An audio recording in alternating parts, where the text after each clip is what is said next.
Assalamualaikum warahmatullahi wabarakatuh. Kembali lagi ke pelajaran IPA. Pada pertemuan sebelumnya kita sudah membahas tentang partikel atau materi yang menyusun benda dan makhluk hidup. Semua benda dan makhluk hidup tersusun dari atom, di mana atom terdiri dari partikel subatomik, yaitu neutron, proton, dan elektron. Neutron tidak bermuatan listrik, proton bermuatan listrik positif, dan elektron bermuatan listrik negatif. Selanjutnya, pada pertemuan ini kita akan membahas listrik statis. Listrik statis dari dua kata, ya, listrik dan statis ini. Listrik itu berasal dari kata elektron tadi itu. Jadi di dalam atom ada elektron, akhirnya nanti ada konsep istilah listrik. Kalau statis artinya tidak berpindah, diam, ya, tidak berpindah, itu statis. Nanti kita bahas. Jadi pada pertemuan kali ini diharapkan nanti kalian akan mengerti tentang konsep listrik statis, bagaimana penerapan listrik statis dalam kehidupan sehari-hari dengan beberapa contoh yang sederhana.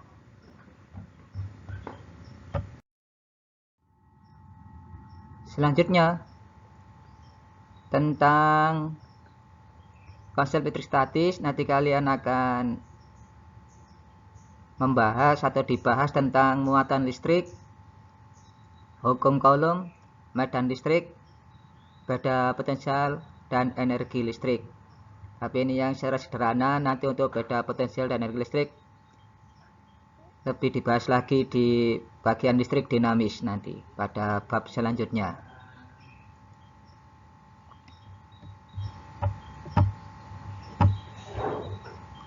Gambar ini adalah contoh gambar elektroskop, nanti akan kita bahas juga.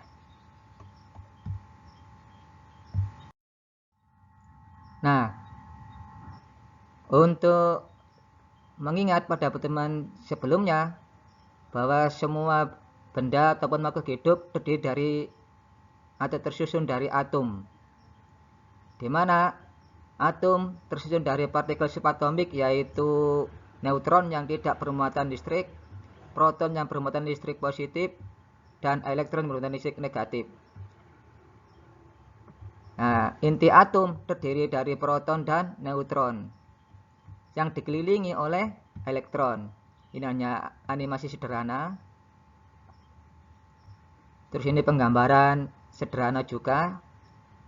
Lintasannya elektron ya tidak bulat seperti ini, macam-macam lintasannya elektronnya itu. Ini hanya penggambaran sederhana saja bahwa atom terdiri dari proton, neutron, dan elektron.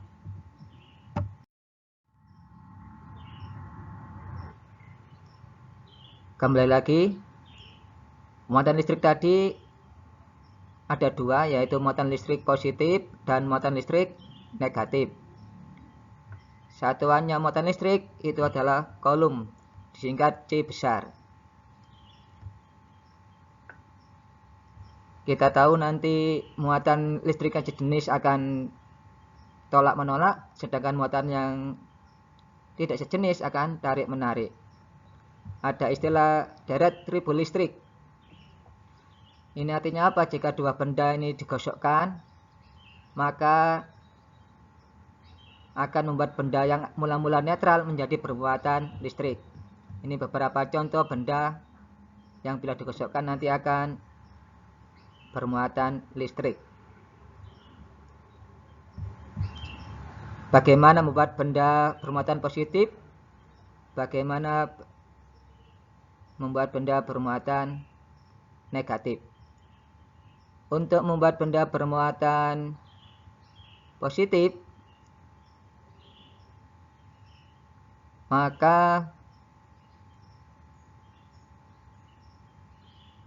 benda tersebut harus digosok dengan benda di bawahnya. Contohnya gelas atau kaca. Kita ingin gelas atau kaca ini bermuatan positif, maka gelas atau kaca ini kita gosok dengan benda yang di bawahnya ini. Misalnya kain sutra.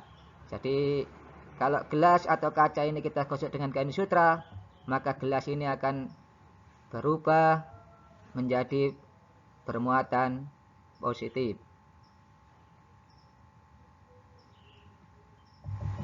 Kalau kita ingin membuat benda bermuatan negatif, bagaimana caranya?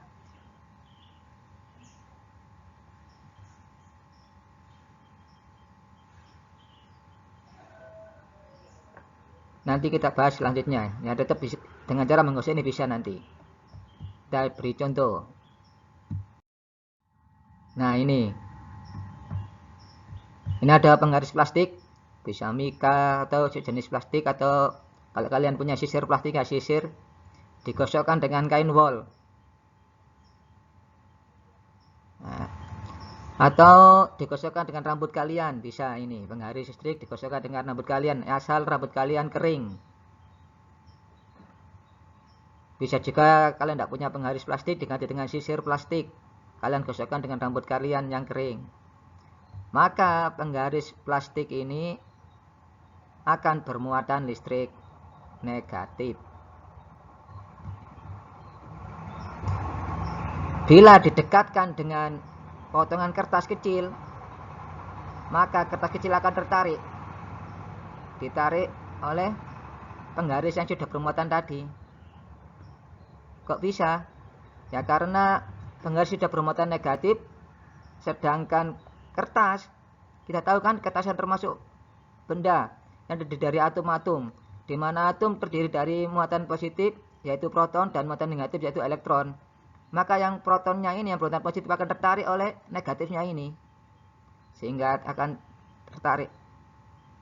ditarik oleh penggaris plastik yang sudah bermuatan tadi. Ini ilustrasi menggosok tadi. Pipa PVC digosok dengan kain. Pipanya menjadi bermuatan negatif, sedangkan kainnya menjadi bermuatan positif. Seperti yang kita bahas sebelumnya, yang bisa berpindah atau mudah berpindah itu adalah elektron. Maka elektron dari kain ini berpindah ke pipanya ini, pipa PVC ini. Sehingga pipa PVC ini bermuatan negatif, sedangkan kainnya bermuatan positif karena elektronnya banyak yang berpindah ke PVC ini. Ini yang cara menggosok atau gesekan.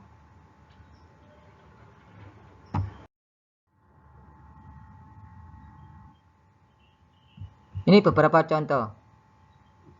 Kalau kaca mula-mula kan netral. Kemudian kain sutra mula-mula netral. Indikatornya kita buat sederhana dengan jumlah positif dan negatifnya. Nah, kalau sama ya berarti netral. Ini juga sama dengan netral. Nah, kain sutra ini bila kita gosokkan ke kaca, maka elektron dari kaca pindah ke kain sutra. Sehingga kain sutranya lebih banyak elektronnya daripada protonnya, atau lebih banyak muatan negatifnya daripada muatan positifnya, sehingga kain sutra bermuatan negatif.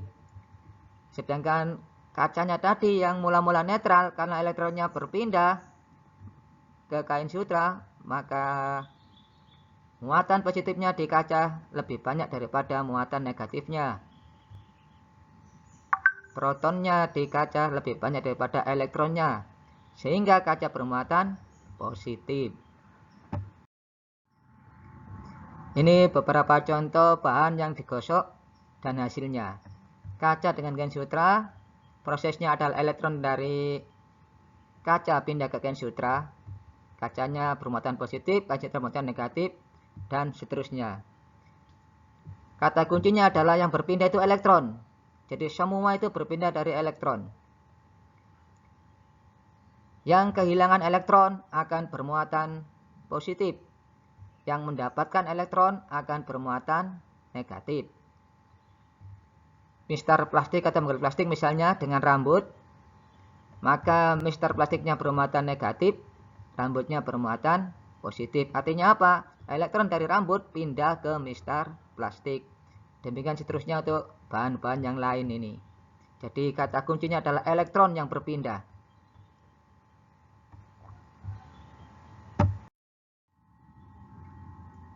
Sekarang cara yang lain untuk membuat benda netral bermuatan dengan cara konduksi, yaitu dengan disentuhkan. Batang A bermuatan netral, ini khusus logam. Batang B yang terbuat dari logam juga bermuatan negatif. Indikatornya kita lihat banyak negatifnya. Jika batang A dan batang B bersentuhan, maka terjadi perpindahan elektron. Dari mana? Ya dari batang B yang negatifnya lebih banyak. Yang mula-mula, ini sederhana saja, mula-mula 4, elektronnya pindah 1 ke batang A. Sehingga batang A yang mula-mula netral, sekarang lebih banyak elektronnya. Sehingga batang A bermuatan negatif. Jadi batang A mula-mula netral menjadi negatif karena mendapat perpindahan elektron dari batang B. Ini contoh sederhana ilustrasinya. Ada logam bermuatan 6 kolom, negatif 6 kolom, pangkat kali 10 pangkat min 6 kolom. Disentuhkan dengan bola logam netral 0 kolom. Maka terjadi pembagian muatan sehingga sama-sama bermuatan menjadi mula-mula ini kan 6, ini 0, maka dibagi 2, ini menjadi 3, ini menjadi 3. 3 ini kalau ketemu 0 lagi, dibagi 2 lagi, dibagi rata 1,5, 1,5. Jadi hanya dengan menyentuhkan untuk logam-logam itu terjadi perpindahan elektron dengan mudah. Maka ada istilah konduktor, nanti kita bahas. Ini contoh ilustrasi sederhana, ini bermuatan negatif banyak. Kita sentuhkan ke benda lain yang logam bermuatan netral, maka elektronnya ini pindah ke sini. Nah, konduktor yaitu benda yang dapat mengalirkan listrik dengan sangat baik. Lawannya adalah isolator yang kurang baik dalam mengalirkan listrik. Ini kan benda bermuatan negatif. Bola konduktor atau benda bermuatan netral, logam-logam ini ya. Jika kita hubungkan dengan kayu yang isolator, yang tidak atau kurang baik mengalirkan listrik, maka elektronnya tidak dapat berpindah. Jika kita ganti dengan besi, yaitu logam, maka elektronnya berpindah. Sehingga dua benda ini bermuatan, yang mula-mula satunya netral menjadi bermuatan. Kenapa kok bisa? Di dalam logam ada elektron bebas yang mudah bergerak. Nah, ini yang bergerak bebas. Free elektron, elektron bebas. Ini atom. Jadi atom kan dikelilingi terdiri dari proton, neutron, dan elektron. Di sini banyak elektron bebasnya yang bergerak. Jadi kenapa ada aliran listrik? Ya karena ada elektron yang berpindah.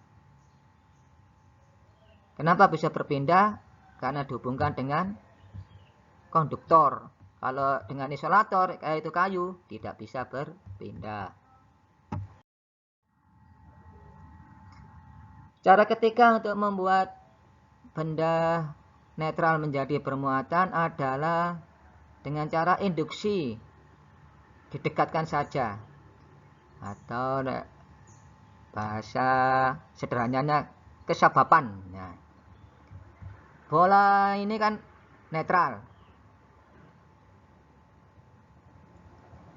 Kemudian saya dekati dengan benda lainnya bermuatan negatif. Kita tahu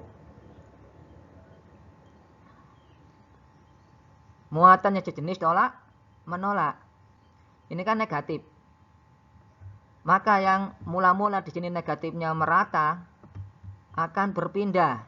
Negatifnya berpindah, ingat yang berpindah ada elektron, negatifnya ini yang berpindah. Sehingga sebelah sini bermuatan positif, padahal sebelumnya netral. Sebelah sini bermuatan negatif yang sebelumnya netral. Padahal ini belum bersentuhan, hanya didekatkan saja. Jadi hanya dengan didekatkan atau induksi terjadi perpindahan elektron pada salah satu benda ini. Perpindahan elektron tadi menyebabkan perbedaan muatan pada beberapa ujungnya nanti ini.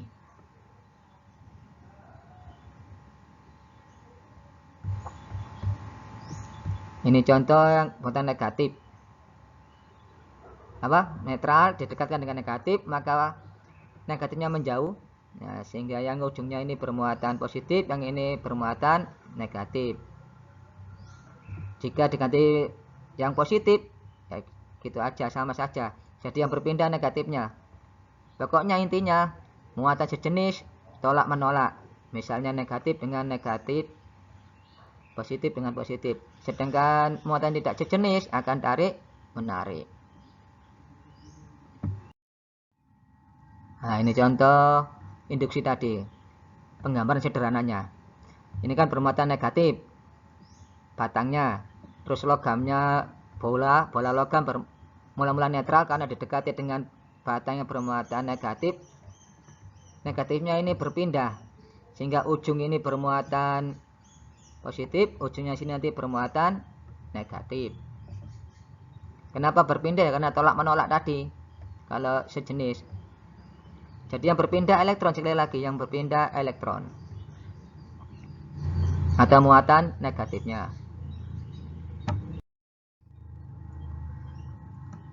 Ini bisa kalian coba di rumah. Gambaran sederhana. Penggaris plastik yang setelah kalian gosokkan dengan rambut kering kalian akan bermuatan negatif seperti yang saya bahas sebelumnya. Aliran keran yang kecil sekali ya, pokoknya jangan sampai terputus yang kecil. Itu kan netral. Ingat, air juga dari atom. Pasti ada yang bermuatan negatif dan ada yang bermuatan positif karena mengandung proton bermuatan positif dan elektron bermuatan negatif. Ini kalau kita dekatkan dengan penggaris yang bermuatan negatif tadi, maka akan tertarik, akan melengkung, tidak lagi lurus ke bawah. Aliran airnya akan melengkung, tertarik oleh penggaris yang bermuatan tadi. Kenapa tertarik? Karena di dalam aliran ini ada muatan positifnya. Ya kan, ada air, ada muatan positifnya, ada protonnya. Ini ditarik oleh muatan negatifnya di penggaris. Silakan kalian coba di rumah. Demikian juga sisir plastik yang kalian gosokkan dengan rambut kering dapat menarik kertas, atau penggaris plastik yang kalian gosokkan dengan kain atau rambut kalian yang kering akan bermuatan negatif. Mula-mula potongan kertasnya akan netral, maka akan tertarik oleh penggaris yang bermuatan negatif tadi. Karena di dalam kertas ini kan ada muatan positifnya, ditarik oleh muatan negatifnya di penggaris. Di link ini ada videonya tadi, sama tadi yang untuk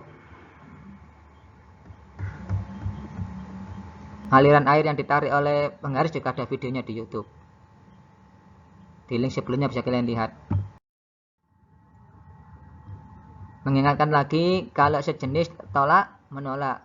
Ini kan batang bermuatan negatif, ini juga batang bermuatan negatif. Kita dekatkan, maka ini akan mengarah ke sana, ditolak oleh ini. Kalau muatan positif juga sama, akan ditolak ke sana gerakannya nanti. Kalau ini akan tarik menarik antara muatan negatif dengan muatan positif.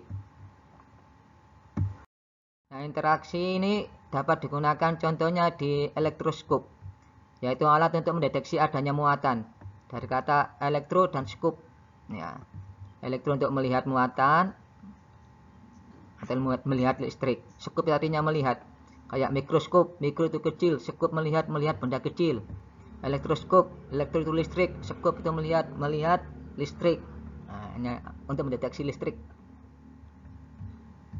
Elektroskop itu terdiri dari logam dihubungkan dengan kawat. Di sini ada logam tipis. Ya, logam tipis yang mudah bergerak. Ini ada batang bermuatan negatif. Didekatkan dengan kepala dari elektroskop. Maka negatifnya di kepala ini akan menuju ke daun elektroskop. Nah, daunnya ini mendapat elektronnya. Karena elektronnya banyak di daun, sehingga daun-daunnya ini bermuatan negatif. Maka akan tolak menolak karena sama muatannya kan, sehingga akan membuka daun elektroskopnya. Ini contoh ilustrasi sederhananya. Kalau kita dekatkan dengan muatan negatif, maka negatifnya di kepala tadi akan menuju ke daun. Sehingga daun-daunnya bermuatan negatif, maka akan tolak menolak sehingga membuka daun elektroskopnya. Jika kepala elektroskop ini kita dekatkan dengan muatan positif, maka elektron dari daun ini akan menuju ke kepalanya. Kenapa? Tertarik oleh muatan positif dari batang ini. Sehingga di daun-daun elektroskop ini karena kehilangan beberapa elektron bermuatan positif sehingga tolak menolak. Contoh lain adalah generator Van den Graaff. Ini ilustrasi sederhananya. Ini berputar ini ya. Terus ini ada gosokannya, digosok di sini. Karena berputar nanti akan membuat kepala dari generator Van den Graaff ini bermuatan listrik. Nah, ilustrasinya seperti ini gambar sederhananya. Karena ini bermuatan listrik, bila kita sentuh dengan tangan kita, maka elektron di rambut kita akan berpindah ke sini, tertarik kan ya oleh muatan positif, sehingga rambut kita bermuatan positif. Karena rambut kita bermuatan positif sama sejenis, akan tolak menolak, sehingga seperti ini. Ini karena tolak menolak rambut kita, saling tolak menolak. Asal kita memakai sandal atau kaki kita menginjak kayu, jangan menginjak logam, nanti akan tersengat listrik. Muatan itu kalau bahasa Inggrisnya adalah charge. Tulisannya charge, C-H-A-R-G-E. Makanya kalau kamu istilahnya charge HP, artinya apa? Memberi muatan listrik pada baterainya HP kalian. Charge, charger, alat untuk memberi muatan listrik. Wong Jawa gampang ngomong charge ngono ae. Ini generator Van den Graaff.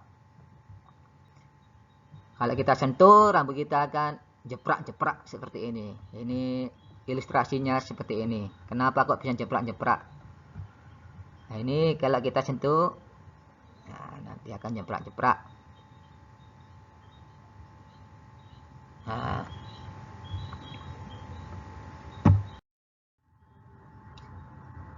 interaksi atau tolak menolak atau tarik menarik antara dua muatan itu sudah diteliti oleh Coulomb. Ternyata hasilnya adalah besarnya gaya listrik atau interaksi antara dua muatan listrik yang terpisah pada jarak tertentu itu berbanding lurus dengan besar kedua muatan tersebut dan berbanding terbalik dengan jarak kuadrat jarak kedua muatan tersebut. Ini ya, gaya berbanding lurus dengan kedua muatan. Apa maksud berbanding lurus? Nanti kita bahas. Terus berbanding terbalik dengan kuadrat jarak. Jadi kalau berbanding lurus nanti dikalikan, kalau namanya sebanding ya. Kalau muatannya diperbesar, maka gayanya ikut besar karena sebanding. Kalau berbanding terbalik, kalau jaraknya diperbesar, maka gayanya akan mengecil. Kalau berbanding lurus, jika muatannya diperbesar, maka gayanya akan membesar. Kalau berbanding terbalik ya kebalikannya. Kalau jaraknya diperbesar, maka besar gaya interaksinya akan mengecil, kebalikannya.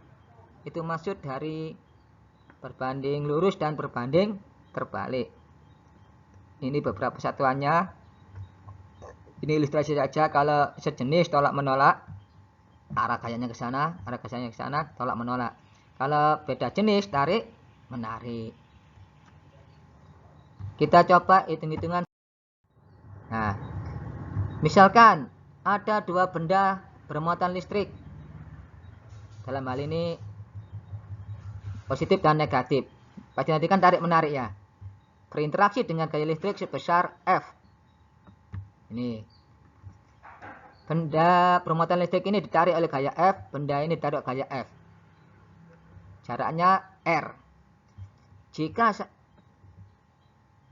muatannya diperbesar 3 kali dan muatannya lainnya 2 kali, berapa gaya sekarang? Ini, yang ini kita besar 3 kali misalnya. Yang ini kita perbesar 2 kali. Maka gayanya ternyata menjadi 6 kali semula karena sebanding. Yang ini diperbesar 3 kali, yang ini diperbesar 2 kali. Berapa perbesarnya total? Ya 6 kali. Tinggal ngalikan saja. Jadi yang mula-mula hanya ditarik oleh gaya F, sekarang menjadi gaya tarik menariknya menjadi 6F atau 6 kali semula. Kalau yang berbanding terbalik bagaimana? Ini adalah contoh. Sebuah benda berinteraksi listrik sejauh R dengan gaya listrik sebesar F. Benda bermuatan Q1, benda bermuatan 2, ini ilustrasi gambarannya. Jarak terpisah R. Besar gaya interaksinya F. Sekarang bagaimana kita jauhkan kedua benda tersebut? Jaraknya bukan R lagi, tapi menjadi 3R. Maka karena berbanding terbalik kan, R-nya kan di bawah tadi, per ya. Nah, kita kuadratkan. 3 kuadrat. Menjadi 1/9. Jadi menjadi 1/9 mula-mula. Mula-mula F sekarang menjadi 1/9-nya. Gitu aja, kuadratkan yang bawah. Karena berbanding terbalik dengan kuadrat jarak. Contoh yang lebih rumit. Nah ini. Mula-mula dua buah muatan. Berjarak 100 cm, interaksinya F. Jika jaraknya kita jadikan 25, artinya kita dekatkan, berapa gayanya? Sekarang. Ya sama saja. Kita lihat berapa kali jarak sekarang daripada semula. Ya kita bagi saja kan ya. Mula-mula kan 100 menjadi 25. Berarti perbandingan jarak mula-mula dengan yang sekarang adalah 1/4. Lebih dekat. 1/4 ini dikuadratkan menjadi 1/16, hasilnya 16 kali. Jadi 16 kali semula. Jadi kalau semakin dekat, gayanya semakin besar. Di contoh sebelumnya, semakin jauh, gayanya menjadi semakin kecil karena berbanding terbalik.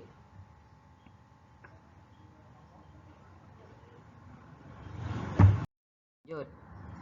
Medan listrik. Medan listrik itu daerah di sekitar muatan listrik. Jika daerah tersebut kita beri muatan listrik lain, maka muatan listrik lain tersebut akan mendapat gaya. Nah, medan listrik digambarkan oleh garis-garis gaya listrik. Arahnya dari mana? Arahnya dari muatan positif menuju muatan negatif. Ilustrasinya seperti ini. Muatan positif, muatan negatif akan terjadi tarik menarik. Karena gaya listriknya garis gaya listriknya nyambung. Tapi kalau sejenis tolak menolak, garis-garisnya nggak bertemu ini. Tolak menolak. Ya. Jadi muatan listrik gaya-gayanya itu dari muatan positif menuju muatan negatif. Jadi keluar dari muatan positif. Kalau muatan negatif menuju semua garis gayanya. Kalau dirumuskan, medan listrik adalah gaya dibagi muatan. Sebelumnya di sini kan ada Q1 dan Q2 kan ya. Kalau Q1-nya hilang kan dibagi menjadi Q saja, satu kan per kuadrat. Ini medan listrik. Potensial. Nah,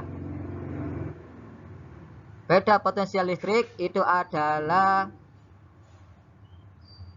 besarnya usaha untuk memindahkan muatan listrik dibagi besar muatan yang dipindahkan tersebut.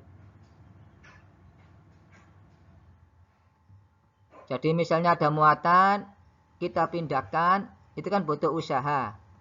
Nah, potensial listrik, beda potensial listrik itu adalah besarnya usaha tersebut dibagi muatan tersebut. Ini ada contoh petir, nanti kita bahas bagaimana terjadinya petir. Nah, ini proses terjadinya petir. Awan kan bergesekan. Maka terjadi polarisasi atau pengkutupan muatan. Yang bawah bermuatan negatif, yang atas bermuatan positif. Kita tahu awan kan juga benda, pasti terdiri dari atom. Dan atom terdiri dari muatan positif dan muatan negatif. Karena gesekan tertentu, yang bawah awannya lebih bermuatan negatif, sedangkan awan yang atas lebih bermuatan positif. Kemudian ini akan menginduksi bumi. Ingat, negatif ini tarik-menarik dengan positif. Sehingga yang di bagian bumi ini negatifnya menjauh. Yang ujung-ujung ini, atasnya ini akan bermuatan positif. Kemudian, selanjutnya yang proses kedua ini, elektron dari awan ini akan melompat. Karena ini kan pohon tadi kan bermuatan positif, akan melompat. Terjadilah petir. Jadi proton di sini juga melompat, elektron di sini juga melompat, gabungannya akan menjadi petir. Petir itu menyambar tempat tertinggi. Jadi hati-hati kalau kalian ada hujan petir, kalau kalian di sawah, hati-hati karena kalian adalah paling tinggi daripada yang benda-benda di sawah. Misalnya dari tumbuhan kan, padi kan pendek, kalian lebih tinggi. Nah, peluang terkena petir lebih besar karena kalian lebih tinggi. Kalau ada petir jangan di bawah pohon. Ya memang petirnya menyambar pohonnya karena pohonnya tinggi. Nah, kalian kan di bawah pohon ya. Ya juga kesababan petirnya kan berbahaya. Jadi kalau ada petir jangan dekat-dekat dengan tempat yang tinggi karena petir menyambar tempat yang tinggi. Ringkasan terjadinya petir. Jadi jangan di tempat terbuka kalian ya kalau ada petir-petir itu. Kalian soalnya apa? Kalian menjadi benda yang paling tinggi. Benda paling tinggi lebih mudah tersambar petir.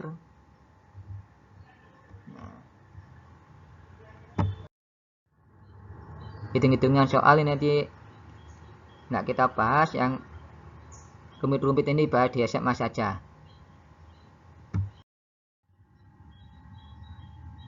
Untuk beberapa konsep listrik statis dalam kehidupan sehari-hari ini contohnya bisa dikelistrikan pada sel saraf.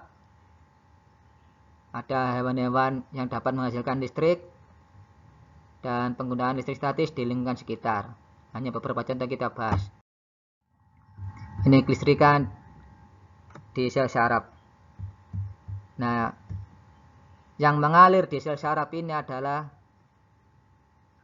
ion. Kita tahu kemarin kita bahas ion adalah partikel yang bermuatan listrik. Contohnya ini ion kalsium bermuatan listrik positif 2 ya. Nah, urut-urutannya ini.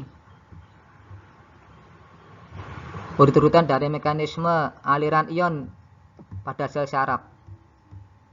Jadi yang mengalir itu listriknya atau aliran ionnya ini. Ingat, ion itu adalah partikel bermuatan listrik. Secara global gitu aja. Kemudian ada beberapa contoh hewan yang dapat mengalirkan listrik. Sehingga kalau kalian pegang akan merasa tersengat listrik. Beberapa contoh hewan yang dapat menghasilkan listrik.